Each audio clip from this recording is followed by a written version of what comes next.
This native plant outlived every drought in history, yet somehow we stopped growing it. It fed entire nations, survived when rivers dried, and carried families through famine. Then, one empire outlawed it overnight, calling it a pagan grain. For 500 years it hid underground, waiting. Why did we erase the only crop that never failed? Let's find out.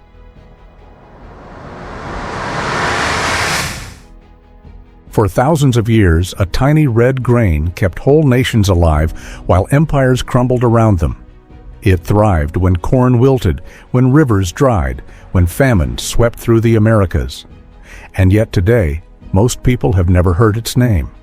That grain was amaranth, the crop that refused to die. Archaeologists uncover it again and again, tucked in clay pots buried beneath temples in Tehuacan Valley or sealed inside Pueblo granaries dating back 3,000 years. The seeds still sprout after centuries, proof of its astonishing endurance. It once stretched from Aztec Chinampas near Lake Texcoco to Hopi terraces in Arizona, covering thousands of miles of farmland. Entire civilizations relied on it when every other crop failed. So why did the strongest plant on the continent disappear? Ancient texts describe amaranth sustaining Aztec armies through long campaigns, mixed into a dough with honey, and carried across deserts. It packed 14% protein, 3 times more calcium than milk, and iron levels matching spinach. A single acre could feed 100 people for months. But then history took a strange turn.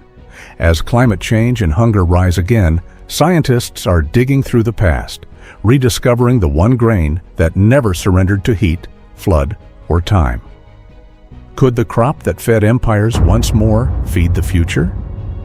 The next part of the story begins with how it earned its divine reputation and how power turned that blessing into a curse. Long before corn took over every field, another plant shaped whole nations. It grew tall, crimson, and strong, a crop that seemed built for survival. The Aztecs called it Huautli, meaning the gift that returns.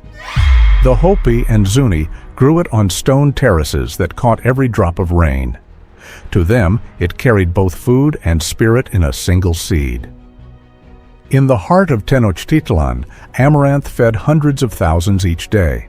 It thrived on chinampas, those floating gardens that turned shallow lakes into farmland. When drought hit, corn shriveled, but amaranth kept rising.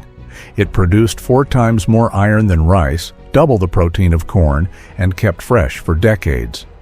That strength made it more than grain. It became ritual.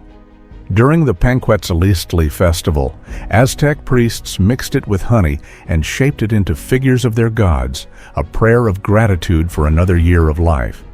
Spanish chroniclers later described entire plazas covered with the golden red grain. Farmers treated it like treasure, saving every kernel. One small basket could feed a warrior for months. Archaeologists have found amaranth seeds stored in clay jars more than 3,000 years old, still capable of growing. Even in the driest valleys of New Mexico, it never failed. Every detail suggests this crop wasn't built for profit, it was built for survival. However, power and fear often meet at the same table, and the next part of the story shows how one empire turned sacred food into forbidden soil. When the Spanish landed in 1521, they saw a city unlike anything in Europe. Tenochtitlan shined with canals, temples, and markets full of color. But what caught their eye most was a small red grain, amaranth, used in every festival, every home, every ritual. To the Aztecs, it meant life. To the colonizers, it looked like defiance. Spanish priests watched people form amaranth dough into sacred figures. They saw crowds eat those shapes together, believing it joined them with their gods. To the church, that looked far too close to the Christian Eucharist. Fear turned into control. So Cortes ordered amaranth fields burned. He called it the grain of the devil, and his priests banned its planting under threat of death. By 1525, the flames reached every valley. Millions of seeds turned to ash. Farmers hid what they could in clay jars, burying them near rivers or inside walls. A Jesuit journal from 1572 wrote, "They grow a wicked plant in secret, too wild to tame." That one line tells a story. Power feared what it could not own. For the Aztecs and their neighbors, losing amaranth meant more than hunger. It meant silence. Festivals stopped, songs faded. The grain that once fed whole cities vanished from open fields. However, culture moves like roots, deep and quiet.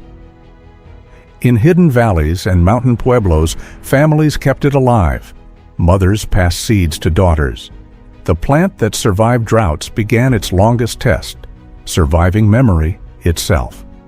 The story could have ended there, buried under ash and fear. Yet amaranth refused to die. It slipped between empires, hiding in corners of the desert and deep mountain valleys. When the Spanish turned their eyes to gold and silver, farmers turned their hands back to soil.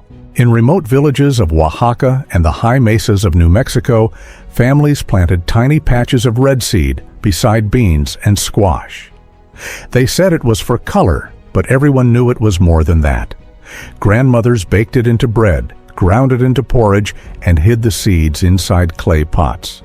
Some were sealed and passed down for generations, the same way others might protect jewelry or heirlooms. Oral stories kept its rhythm alive. Elders told children when to sow, when to harvest, how to dry the stalks under the moon. One Hopi elder said, "The seed remembers its song." That line carries centuries of truth. Even without temples or ceremonies, people carried its memory in their hearts. By the 1900s, scientists believed amaranth had vanished. But then field botanists in Mexico began finding familiar wild strains. In 1972, genetic tests linked them to the same lineage found in ancient Aztec granaries. The grain that once faced fire and fear had outlasted both.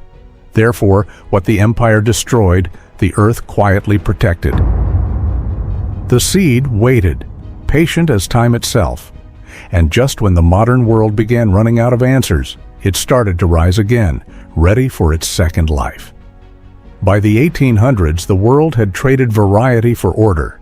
Huge fields stretched for miles, filled with only one crop at a time: corn, wheat, or rice. Farmers believed control meant progress. Yet nature has its own math, and it does not stay quiet when pushed too far. As these single crops took over, the soil began to weaken.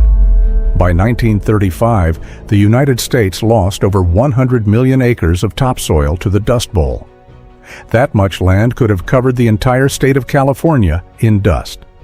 The same pattern repeated worldwide. India, China, Africa, wherever monocrops ruled, the ground turned dry and brittle.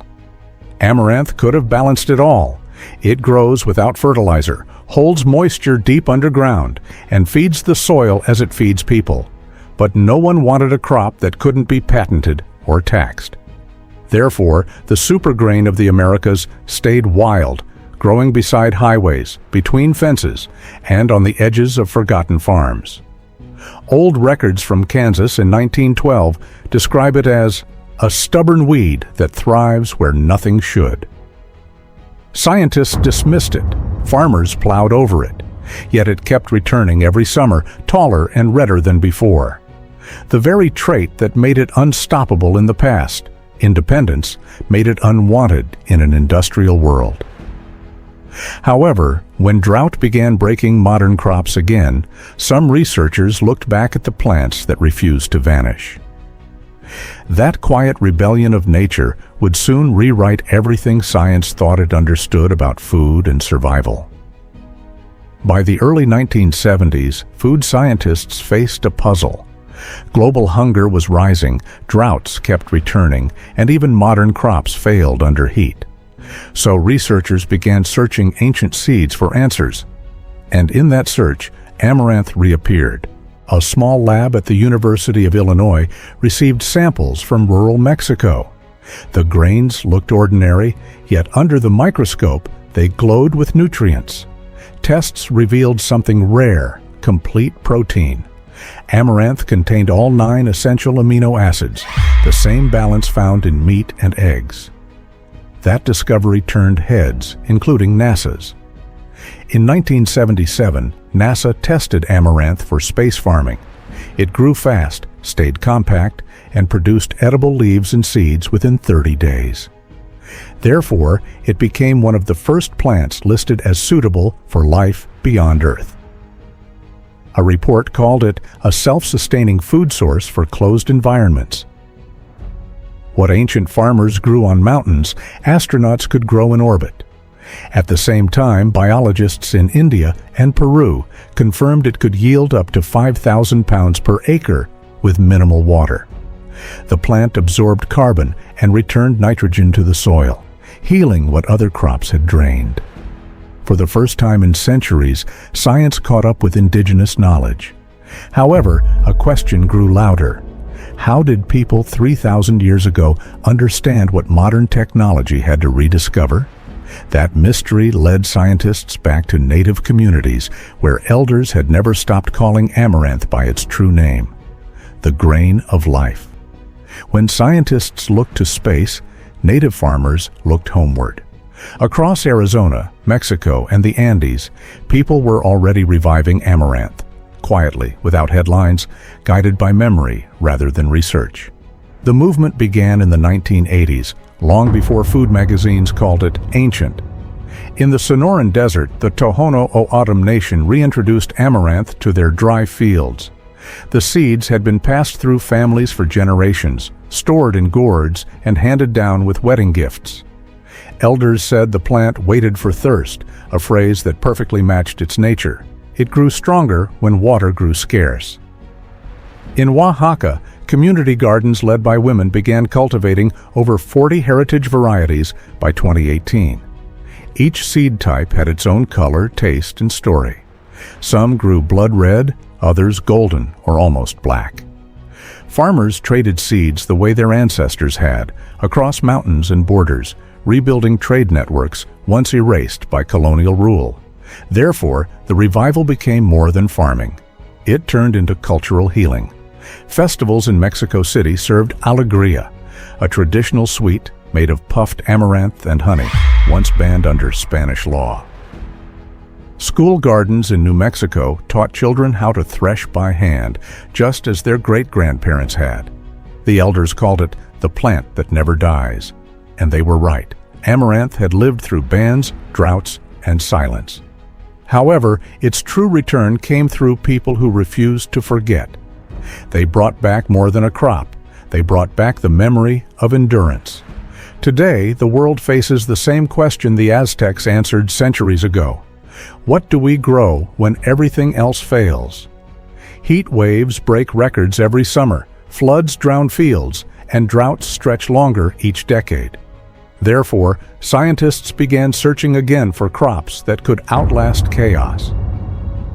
The answer came from a seed older than civilization itself. Amaranth returned quietly at first. In 2009, the UN Food and Agriculture Organization listed it as a future grain for food security. By 2020, it grew in more than 60 countries, from India to Kenya to the American Southwest. Researchers in Mexico tested it under 45 degrees Celsius heat, and the plant stood firm while corn wilted. The numbers told the story better than words. Amaranth used 80% less water than wheat, grew in rocky soil, and produced protein equal to milk and eggs. It thrived without chemicals or irrigation. Therefore, many called it the climate survivor. The same grain that once fed Aztec warriors now feeds modern soldiers and athletes. In some towns of Puebla, families still gather for amaranth festivals. They share alegrías made with honey, songs from pre-colonial days, and stories of how their ancestors protected the seed when everything else was taken. It feels like history is finally circling back. However, the larger truth is simple. Survival was never the challenge. The real problem was forgetting what already worked. And maybe that is the lesson. While the world searches for new miracles, the oldest one still grows quietly in the dust, waiting to be seen again. Some plants never die. They only wait for us to remember. Click the next video before it fades. The next story uncovers how this ancient crop could change tomorrow's harvest.